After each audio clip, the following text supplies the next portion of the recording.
água na corrente do ribeirão. Águas escuras dos rios que levam a fertilidade ao sertão. Águas que banham. Olá pessoal, tudo bem com vocês? Nosso clipe de abertura mostra cenas referentes à água, às correntes marítimas, a própria questão da importância da água hoje para o mundo.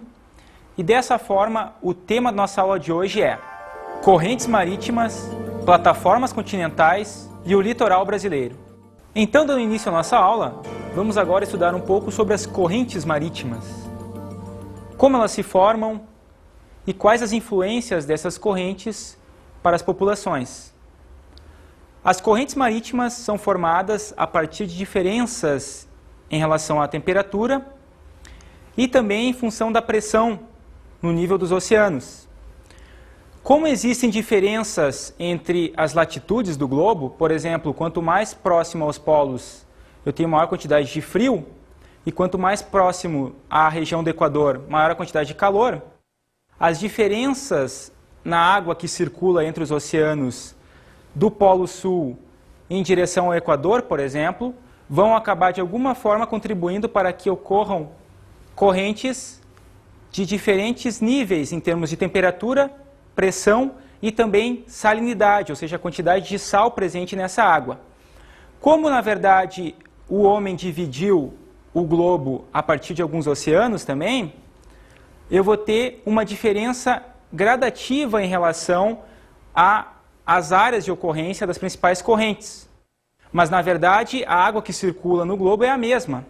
A diferenciação a partir dos oceanos é apenas de critério geográfico, porque, na verdade, a água ela ocorre principalmente, ela circula, aliás, principalmente dos polos em direção ao Equador e vice-versa. Agora, as correntes marítimas vão ter uma grande influência principalmente na questão econômica no mundo hoje.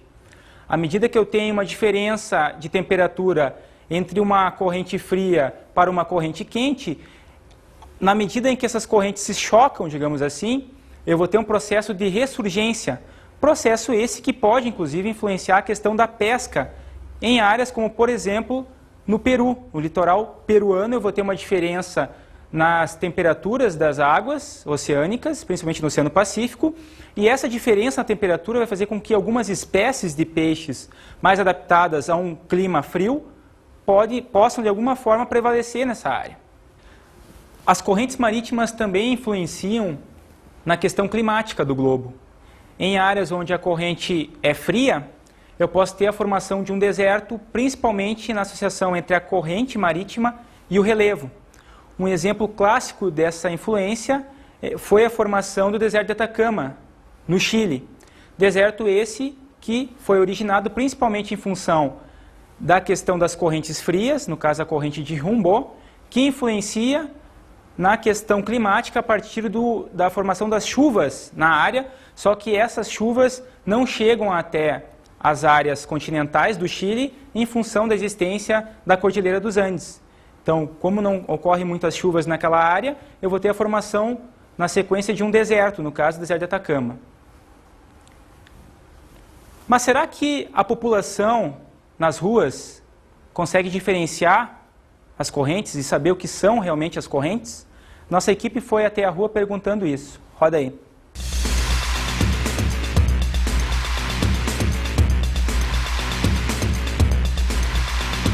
Correntes marítimas são ao vento que vem, que traz a corrente, que traz a onda para o meu teto da praia, não é isso? Vamos ver se eu me lembro do que é. É um desvio que você tem por causa da diferença de temperatura no mar, por causa de iluminação, por causa de vários tipos de coisa, causa um efeito de corrente, de movimentação da água na superfície em diversos níveis de profundidade. O movimento do oceano. São movimentos, né, que acontecem, né, naturalmente na Terra, né? Por exemplo, corrente de Humboldt, corrente das Falklands, tem correntes de água quente e água fria. Né?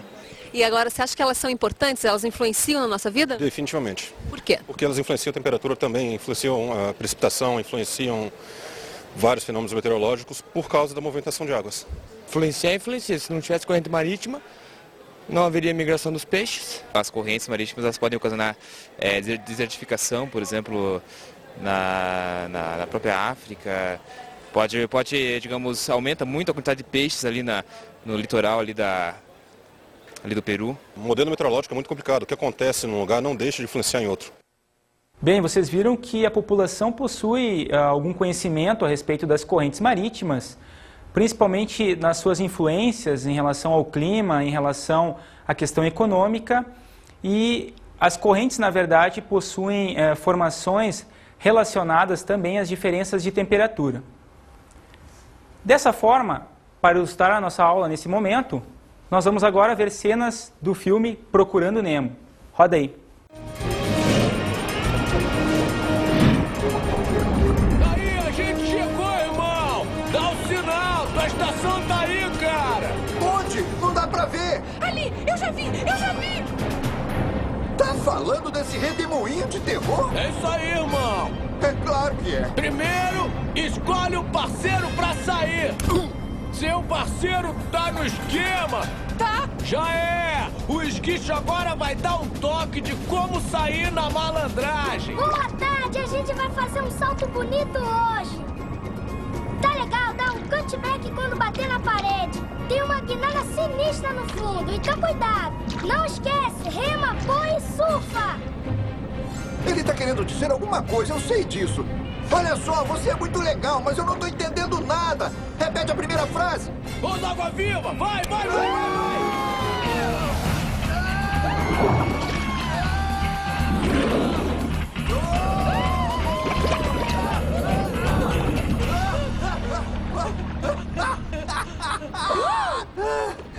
Foi bem legal. Gostei de verdade. Olha lá! Tartarugas!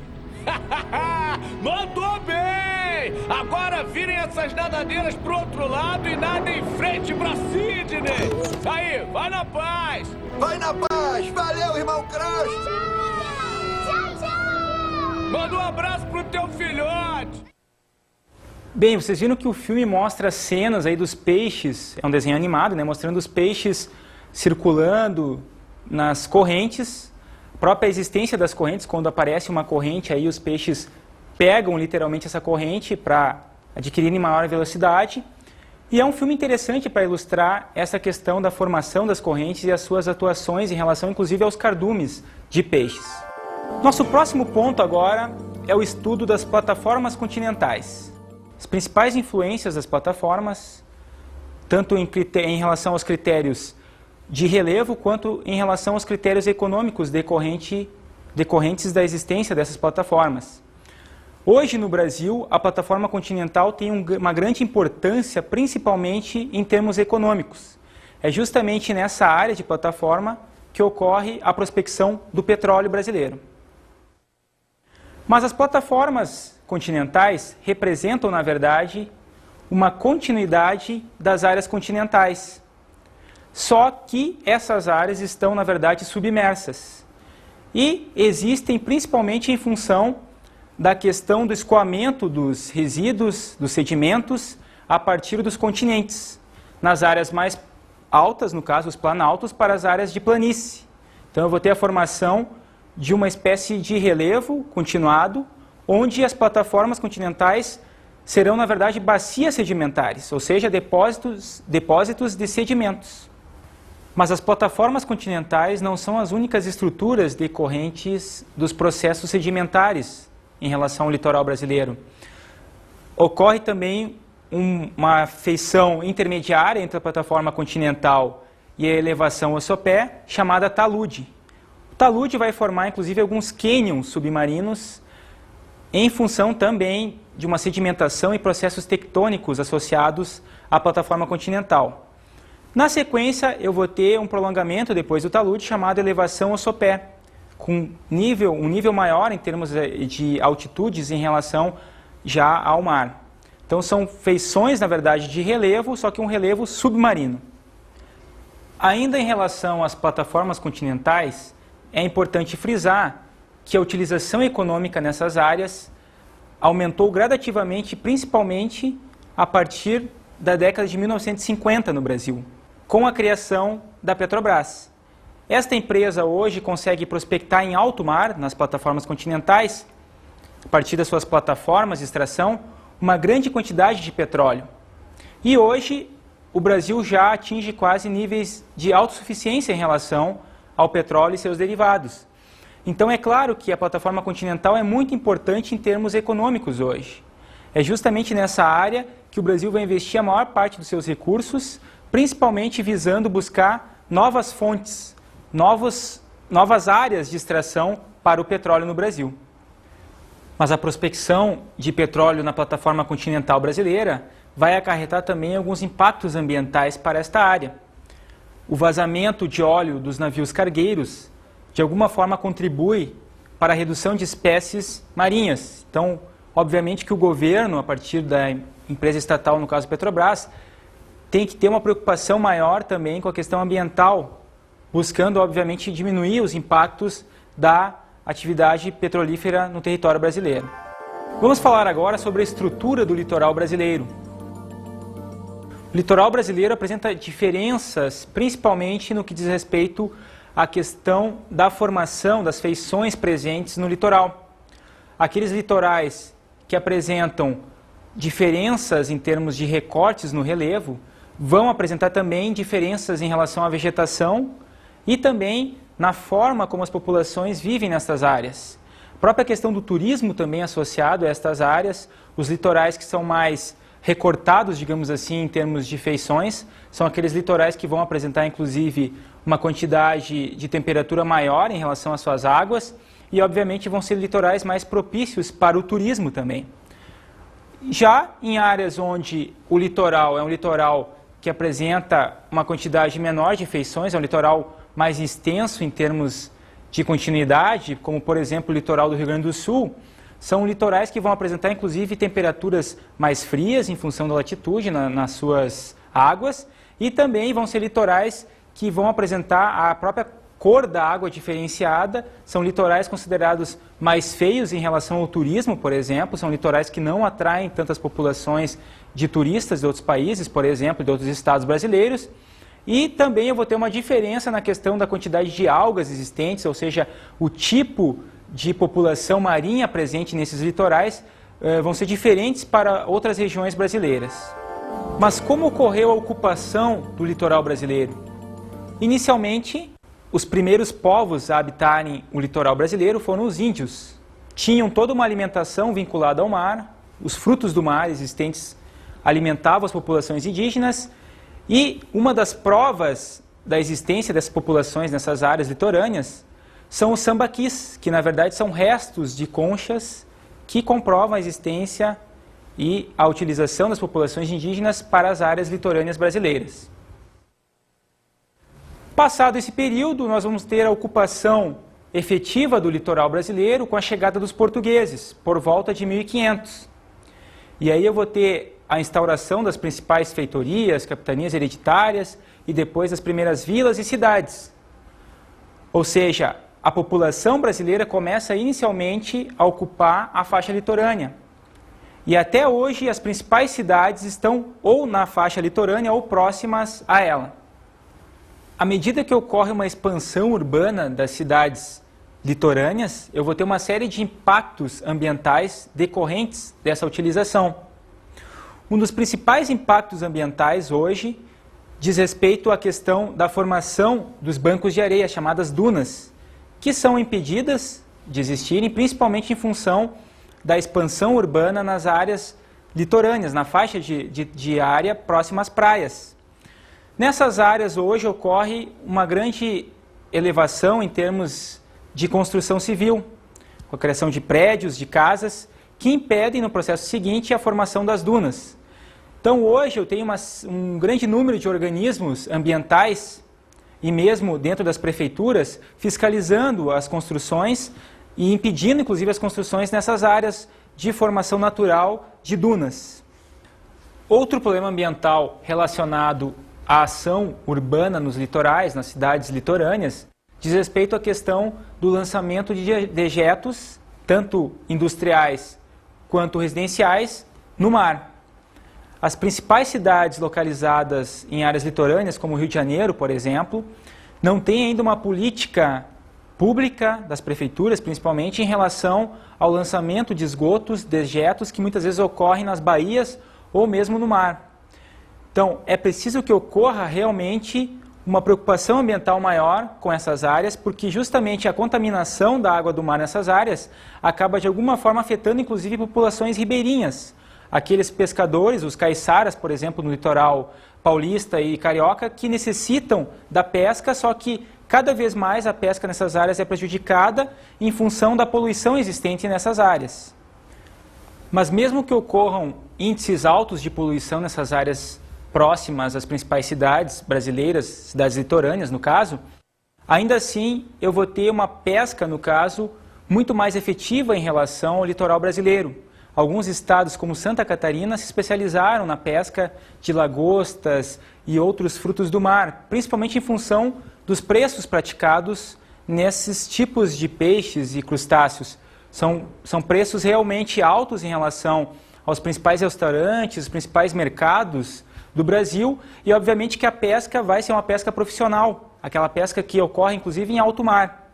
Só que para as populações ribeirinhas, aquelas populações, os grupos de pescadores, como os caiçaras, por exemplo, ela não é uma pesca profissional, digamos assim, industrial. Ela é uma pesca artesanal que utiliza equipamentos rudimentares, barcos rudimentares, e o que está ocorrendo muito nos últimos anos no litoral brasileiro é que essa população de pescadores ela não tem os equipamentos necessários para a pesca em alto mar, inclusive, e basta ocorrer uma espécie de temporal em alto mar para que essas populações sofram os riscos da pesca, que hoje é cada vez mais uma atividade rentável para as famílias precisam dessa atividade, e os riscos, na verdade, não são calculados pelas populações em função da necessidade de uma ocupação, de uma subsistência.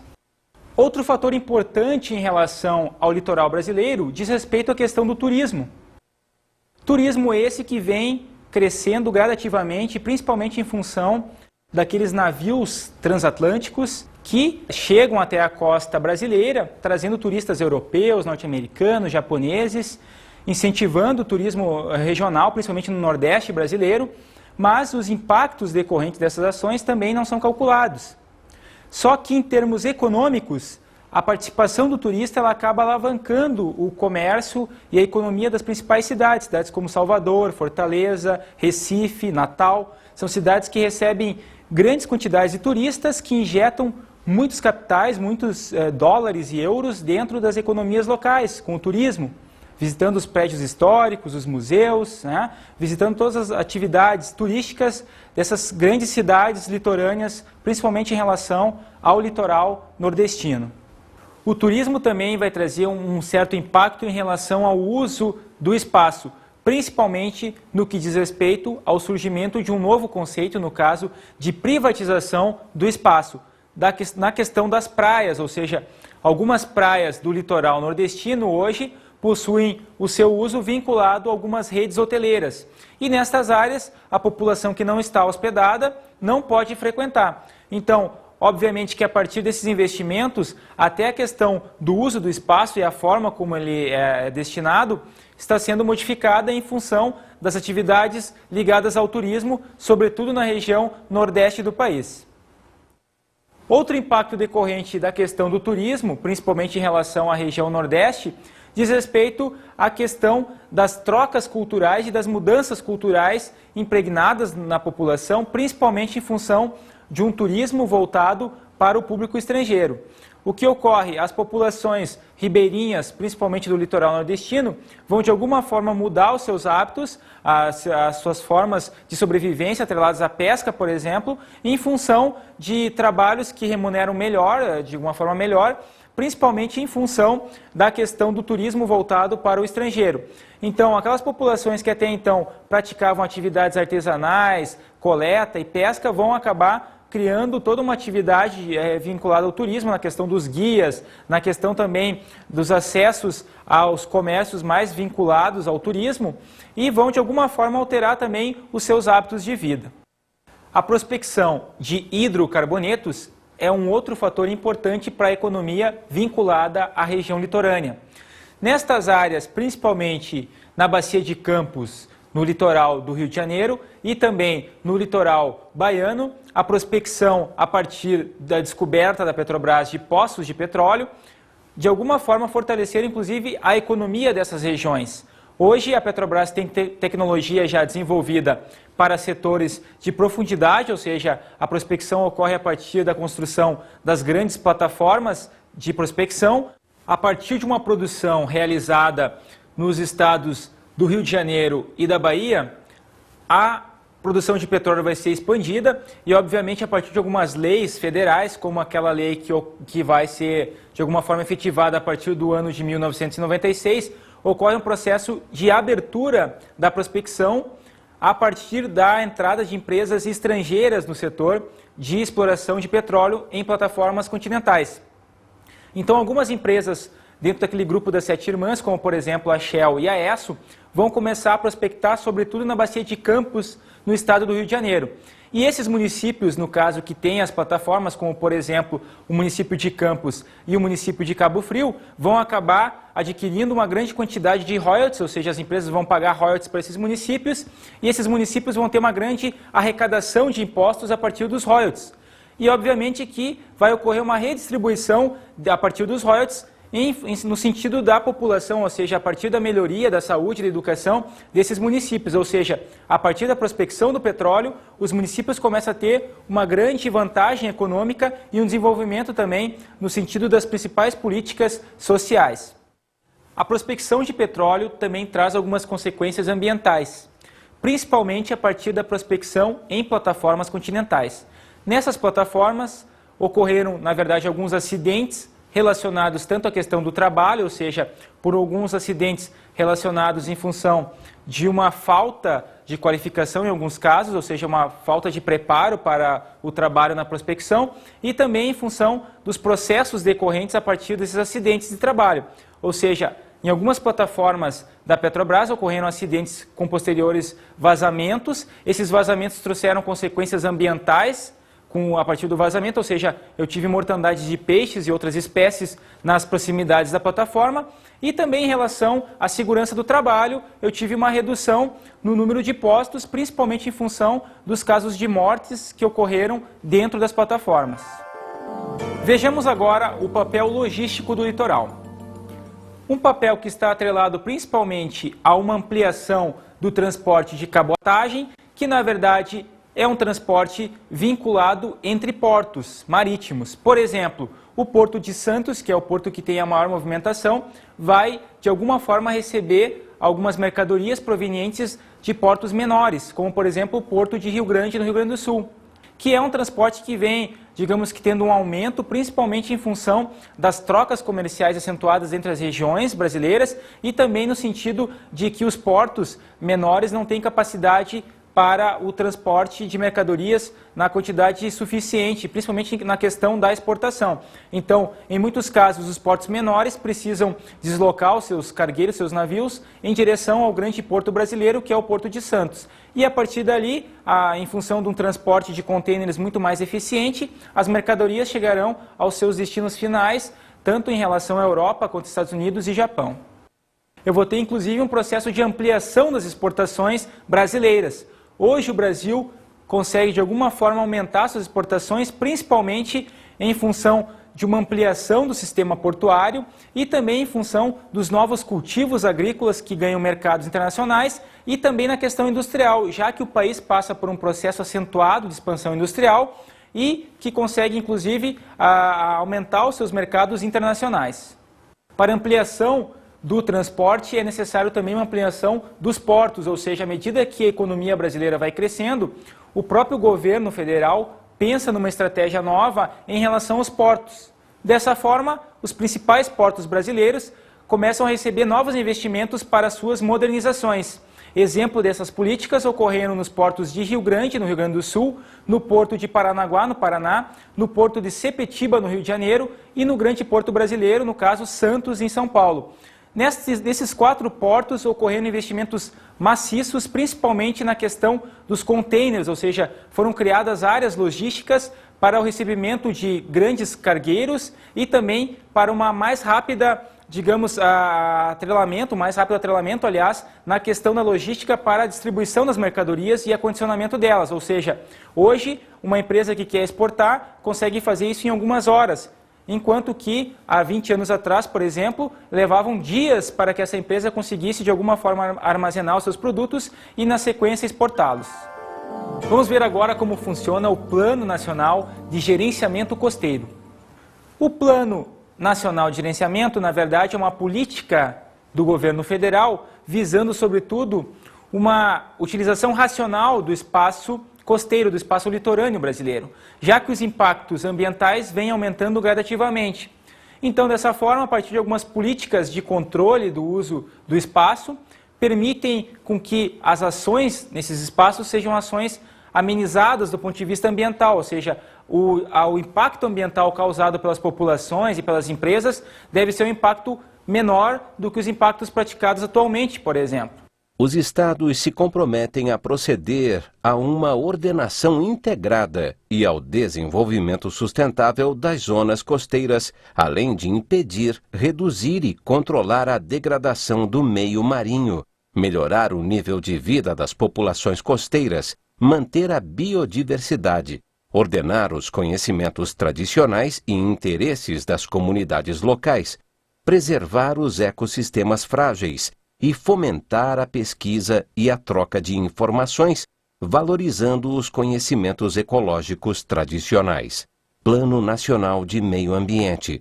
A Zona Costeira Brasileira. Ministério do Meio Ambiente, 1993. Vocês viram aí que esse plano, na verdade, nacional de gerenciamento costeiro, está atrelado a uma política da ONU, que ocorre principalmente no ano de 1992, com a Conferência das Nações Unidas para o Meio Ambiente e o Desenvolvimento. Então, a partir de um capítulo específico atrelado à questão do uso das zonas costeiras e marinhas, o próprio Brasil vai se adaptar a essas normas e vai criar um Plano Nacional de Gerenciamento Costeiro. A Conferência das Nações Unidas para o Meio Ambiente e o Desenvolvimento do ano de 1992, realizada no Rio de Janeiro, também trouxe uma grande consequência para a soberania das nações.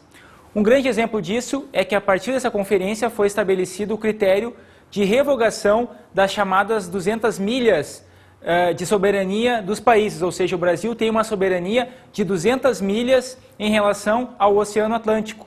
Dentro dessas 200 milhas a partir da costa brasileira, o Brasil pode inclusive colocar sua marinha mercante e proteger esse território. Só que a partir dessa conferência, a questão das 200 milhas foi revogada, a lei das 200 milhas, e hoje foi estabelecida uma nova norma no caso das 12 milhas, ou seja, até 12 milhas o país tem soberania. E em relação às 200 milhas, foi estabelecido um critério relacionado à questão econômica, as zonas econômicas de exploração.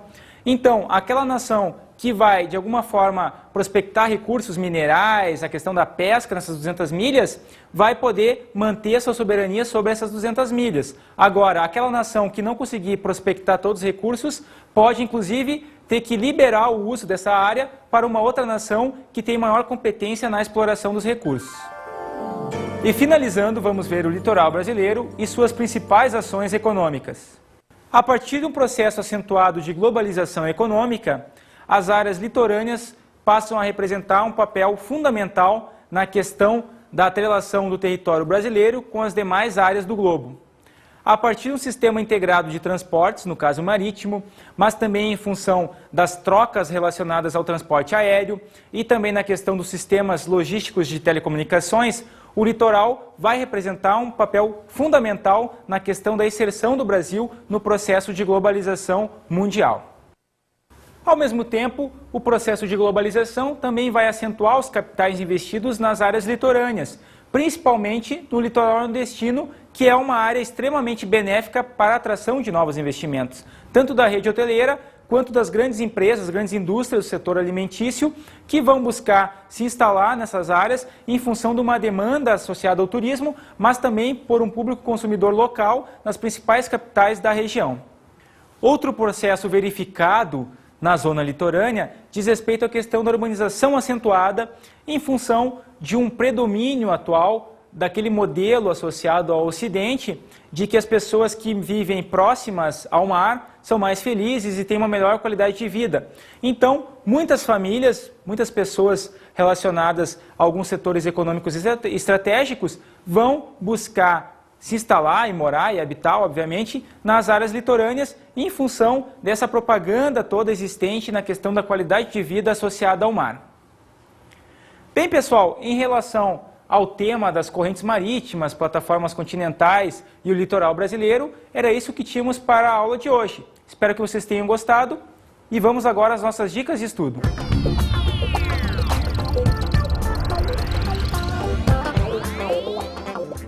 Bem, pessoal, a minha dica de estudo para vocês hoje é o livro Contribuições para a Gestão da Zona Costeira do Brasil, de autoria de Antônio Robert de Moraes, da editora EDUSP.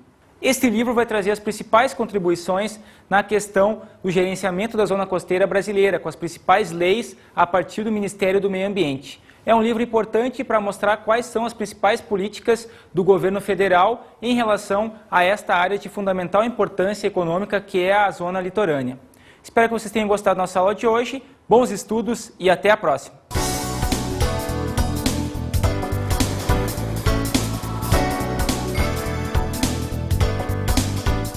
Na aula de hoje estudamos as correntes marítimas. As principais influências das correntes marítimas na questão climática, inclusive na formação dos desertos, e suas importâncias em relação à questão econômica, principalmente atrelada à questão da pesca. Aprendemos sobre as plataformas continentais. As principais feições atreladas às plataformas continentais e a influência dessas plataformas na questão, inclusive, econômica associada ao petróleo. Bons estudos!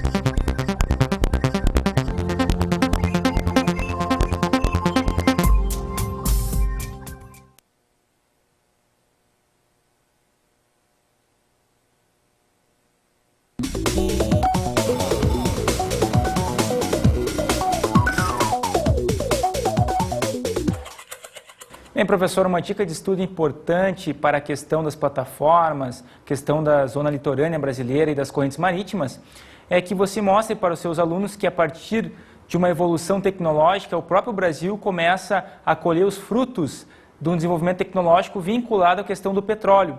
E hoje o país passa a ser, inclusive, reconhecido internacionalmente como uma grande nação na questão relacionada à geopolítica, inclusive, do petróleo. Espero que você tenha gostado da nossa aula de hoje. Bons estudos e até a próxima!